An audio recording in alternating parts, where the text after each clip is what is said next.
Hello everyone. तो पिछले episode में हमने देखा था कि कैसे वे जुआंग का चमचा सीनियर चाओ अपने दो चमचों के साथ हमारे यांकाई के पास पहुंचकर उसकी काफी बुरी तरीके से पिटाई कर रहा था। पर तभी यांकाई की बॉडी में उस स्कल मॉन्स्टर की पावर अवेक हो जाती है और वो काफी ज्यादा डेमोनिक तरीके से उन लोगों की पिटाई शुरू कर देता है। यांकाई की बॉडी से सारी एनर्जी बाहर जा चुकी थी, लेकिन वो फिर भी हार मानने का नाम नहीं ले रहा था। ये देखकर तो सीनियर चाओ और उसके दोनों चमचे इतनी बुरी तरीके से डर जाते हैं क्योंकि यांग किसी ज़ॉम्बी की तरह बिहेव कर रहा था। तभी यांग को बचाने के लिए वहाँ पर सीनियर सिस्टर सुयान एक धांसू एंट्री लेती है, जो जाते जाते उन लोगों को सबक भी सिखा गई थी। वैसे उसकी पावर का छोटा सा नमूना हमें देखने को मिल जाता है। वहीं जैसे ही वो यांकाई और उसकी टीम को लेकर बाहर निकलती है, तो आगे से एक और होंगचेंग नाम की मुसीबत उसके सामने उसका रास्ता रोककर खड़ी हो गई थी। होंगचेंग सीनियर सिस्टर सुयान को पसंद करता था, इसलिए यांग को सीनियर सिस्टर के साथ देखकर उसका तो पारा हाई हो जाता है। इस एपिसोड की स्टार्टिंग में दिखाते हैं कि यांकाई को सीनियर सिस्टर से इतना ज्यादा चिपकता देखकर तो इस बंदे का खून खौलने लगा था। वो नाक चढ़ाते हुए कहता है कि एक ट्रायल डिसाइपल जो कायन रियाल की सिर्फ 3rd लेवल पर है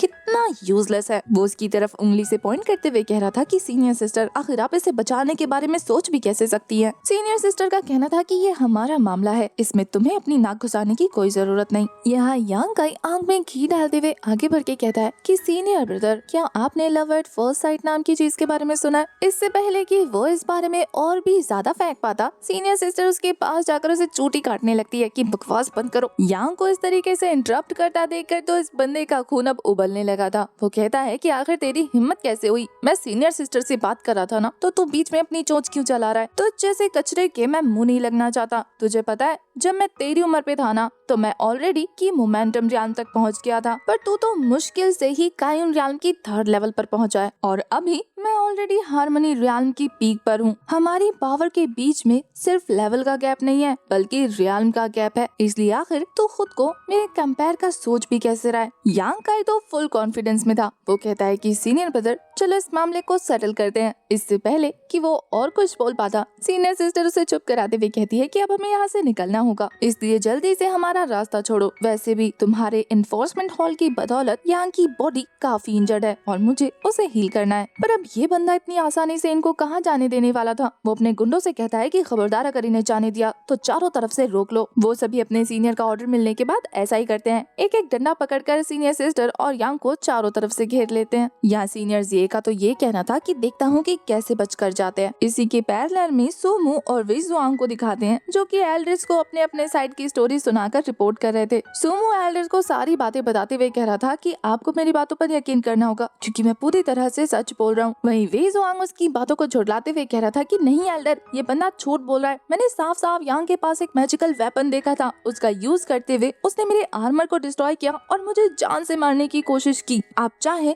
तो मेरी बॉडी पर लगे हुए जख्म को चेक कर सकते हैं। सोमू को तो उस पे काफी ज्यादा गुस्सा आ रहा था। वो कहता है कि बकवास बंद करो। वो दोनों आपस में ही बहस शुरू करने वाले थे, लेकिन फिर अपने सामने एल्डर्स को देखने के बाद दोनों ही शांत हो जाते हैं। यहाँ हमें एल्डर्स को दिखाते हैं, जो कि इन दोनों की साइड की स्टोरी सुनने के बाद इनकी इन्वेस्टिगेशन कंप्लीट कर चुके थे। वो आपस में इस बारे में डिस्कस करने लगते हैं कि आखिर गलती किसकी है। इनके अकॉर्डिंग वेजुआंग सच में काफी ज्यादा पावरफुल है और उसके ऊपर तो उसके पास एक आर्मर था। उस पावरफुल आर्टिफैक्ट को सिर्फ अपनी पावर की हेल्प से डिस्ट्रॉय कर पाना किसी भी बच्चे के लिए बहुत मुश्किल है। इसीलिए ये लोग इसी बारे में बात करने लगते हैं कि यांग के पास पक्का कोई मैजिकल वेपन होगा और इस तरीके से मैजिक वेपन का फाइट के दौरान यूज करना उनके सेक्ट रूल के खिलाफ है। सभी एल्डर्स यांग को सजा दिलाना चाहते थे। वहीं दूसरी तरफ हमें सुमो के एल्डर को दिखाते हैं, जो ये कह रहे थे कि फाइट के दौरान वेजुआंग ने भी तो डिफेंसिव मैजिकल ट्रेजर पहना हुआ था। क्या ये गलत नहीं है? क्योंकि आर्टिफैक्ट चाहे अटैक के लिए यूज किया गया हो या फिर डिफेंस के लिए, दोनों ही गैर कानूनी है और इसका मतलब ये है कि दोनों टीम्स ने रूल ब्रेक किए हैं। तो इसके बारे में आपका क्या कहना है? ये सुनकर तो बाकी दोनों एल्डर्स की बोलती बंद हो जाती है, क्योंकि सुमो के एल्डर का पॉइंट बिल्कुल वैलिड था। यहाँ एल्डर अपनी बात को कंटिन्यू करते हुए कह रहे थे कि सोचिए, अगर उस आर्टिफैक्ट का यूज करते हुए अगर वेजुआंग जीत जाता, तो सुमो जो कि अपने स्किल्स का यूज करके फाइट कर रहा था, वो तो हमेशा खुद को ही ब्लेम करता ना कि वो ज्यादा पावरफुल नहीं है, इसमें उसकी गलती है। इस हिसाब से देखा जाए तो पहली फाइट हमारे सुमो और वेजुआंग की हुई थी, तो इसका मतलब मैजिकल वेपन यूज करते हुए उसने सुमो को भी जान से मारने की कोशिश की होगी। फर्स्ट एल्डर तो अपने पोते के बारे में ऐसी बातें सुनने के बाद सेकंड एल्डर को चुप कराने की कोशिश कर रहे थे, पर सेकंड एल्डर खामोश नहीं होते। वो कहते हैं कि आपको क्या लगा कि मैं मिट्टी का पुतला हूँ जिसे यहाँ क्या चल रहा है वो समझ नहीं आ रहा। सुमो का पलड़ा भारी होता देखकर यहाँ वे जुआंग एक काफी चालाक डिसीजन लेता है। वो सुमो के आगे झुकते हुए उससे माफी मांगते हुए कह रहा था कि मैं काफी ज्यादा बच्चा हूँ, इसलिए मैंने ये नादानी में कर दिया। मैं चाहता हूँ कि आप मुझे माफ कर दे। सुमो को भी पता था कि ये सभी के सामने एक्टिंग कर रहा है। वहीं उसके दादाजी तो ये देखकर कहते हैं कि कितना चालाक लड़का है। जैसे ही इसने देखा कि मैटर सीरियस हो रहा है और इसे काफी बड़ी पनिशमेंट मिल सकती है, तो इसने खुद ही एक्सेप्ट कर लिया कि ये गलत है और सुमो से माफी मांगकर इस मैटर को यहीं दबाने की कोशिश कर रहा है। फर्स्ट एल्डर कहते हैं कि चलो इस मैटर में तो वे जुआंग की गलती थी जो कि उसने एक्सेप्ट कर ली, लेकिन यांग काई की गलती उससे ज्यादा बड़ी है। उसने मैजिकल वेपन का यूज करते हुए वे जुआंग को ऑलमोस्ट मार ही डाला था, इसलिए उसे कड़ी से कड़ी पनिशमेंट देनी ही होगी ताकि आज के बाद कोई भी ऐसा करने के बारे में सोचे भी नहीं। सभी एल्डर उन्हीं एल्डर के हाँ में हाँ मिला रहे थे। सुमो तो अब तक घबरा चुका था, लेकिन सेकंड एल्डर ने हार नहीं मानी थी। वो काफी शांति से कहते हैं कि कितनी अजीब बात है ना, वे जुआंग की पनिशमेंट पर उसने सिर्फ माफी मांग ली तो उसे छोड़ दिया गया। वहीं यांग काई की पनिशमेंट पर एग्जाम्पल सेट करने की कोशिश की जा रही है। कितने दोगले हैं आप लोग। ये सभी लोग तो अभी भी नहीं मानते कि हाँ ये लोग दोगलेपंथी कर रहे हैं। वो लोग कह रहे थे कि तुम्हें नहीं पता यांग काई का मैटर कुछ ज्यादा ही सीरियस है। उसने हाथ में ब्लेड पकड़ा हुआ था। शायद सेकंड ब्रदर को इस मामले की गहराई का अंदाजा नहीं है, इसीलिए वो दोनों मैटर्स को एक समझ रहे हैं। सेकंड एल्डर उनकी बातों का रिस्पॉन्स करते हुए कह रहे थे, अच्छा मुझे ये बताइए, आपके एनफोर्समेंट हॉल ने उन लोगों को मौके पर ही पकड़ लिया था, तो क्या उन्होंने छानबीन करके यांग के पास से कोई वेपन हासिल किया? अगर उन्हें वेपन मिला होता तो वो आपको इस चीज की रिपोर्ट जरूर करते। ये क्वेश्चन वो एनफोर्समेंट हॉल के चीफ एल्डर से पूछ रहे थे। वो कहते हैं कि नहीं, अभी तक उन्हें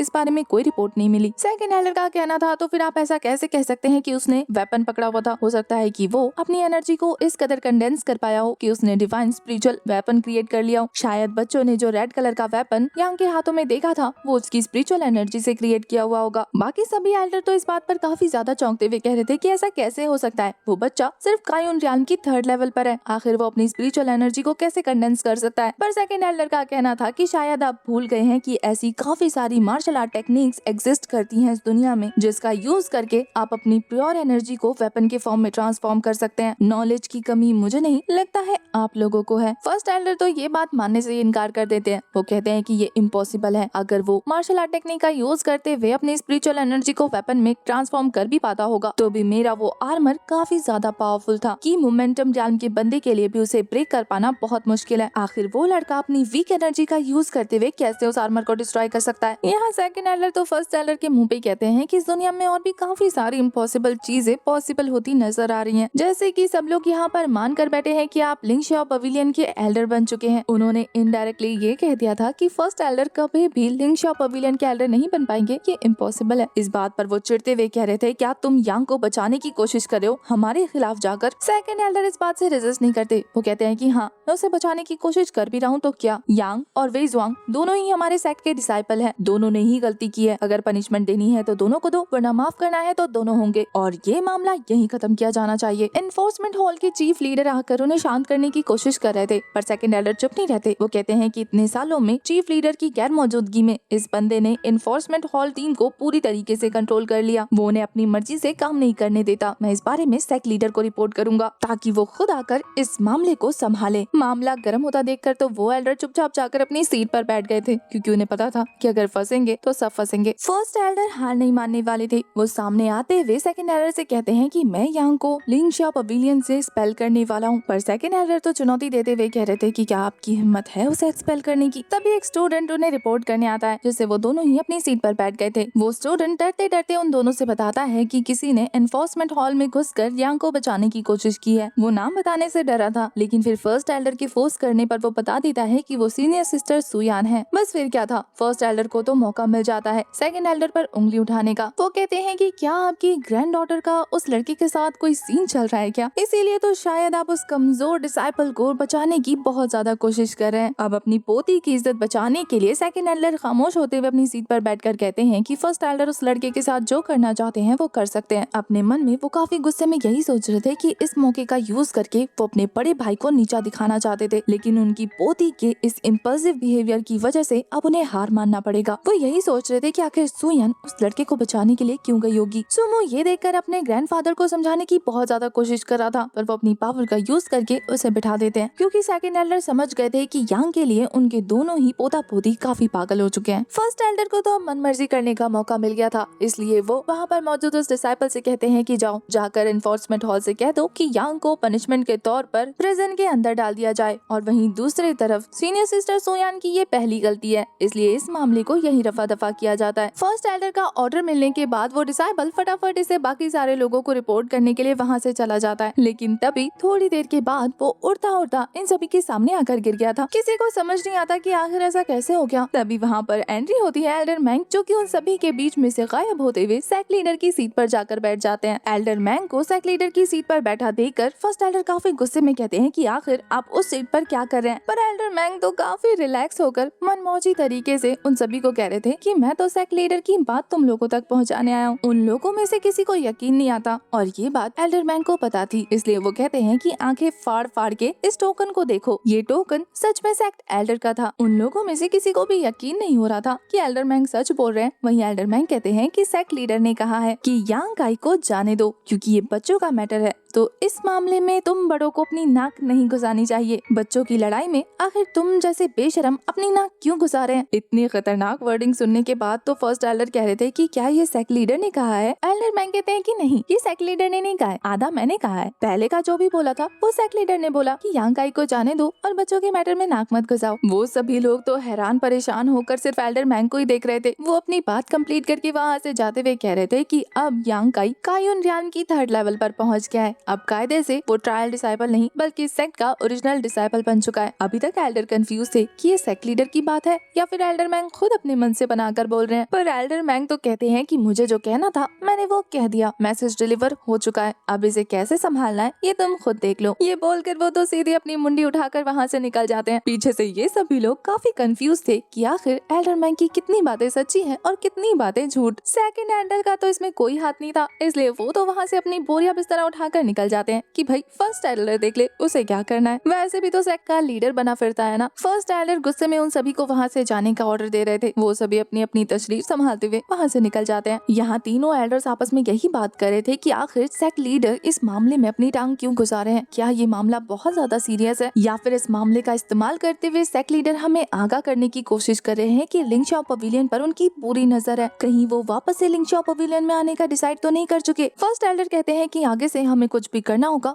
वो सोच समझ कर करना होगा। इसका मतलब ये है कि ये लोग सेक्ट लीडर से डर चुके हैं। यहाँ सीनियर होंग चैंग अपना ही रौब जमा रहा था। वो अपने लोगों से कहता है कि मार मार के इसका हुलिया बिगाड़ दो, लेकिन इससे पहले कि वो कोई भी एक्शन ले पाता तभी एक डिसाइपल अपने हाथ में फर्स्ट लीडर का टोकन लाते हुए उन सभी से कह रहा था कि एल्डर ने कहा है कि इस मैटर को जाने दिया जाए और यांग को छोड़ दिया जाए। अगर किसी भी डिसाइपल ने यांग के साथ इस मैटर को लेकर फाइट की या फिर उसे पनिशमेंट देने की कोशिश की तो उसे हॉल से निकाल दिया जाएगा। ये सुनकर तो सीनियर होंग चैंग को यकीन नहीं आता। वो तो नाक चढ़ाते हुए कहता है कि ऐसा कैसे हो सकता है। वैसे तो अब किसी की हिम्मत नहीं हो पाती कि वो यांग को कुछ भी बोले, इसलिए वो चुपचाप उसका रास्ता छोड़ देते हैं। वहीं सीनियर सिस्टर सोयन चुपचाप यांग को लेकर वहाँ से निकल जाती है और वो सभी बेचारे मुंह देखते रह जाते हैं। इसी प्यारे से सीन के साथ हमारा ये वाला एपिसोड जाता है खत्म। आपको एपिसोड कैसा लगा कमेंट करके जरूर बताना। तब तक के लिए bye bye, tata, take care.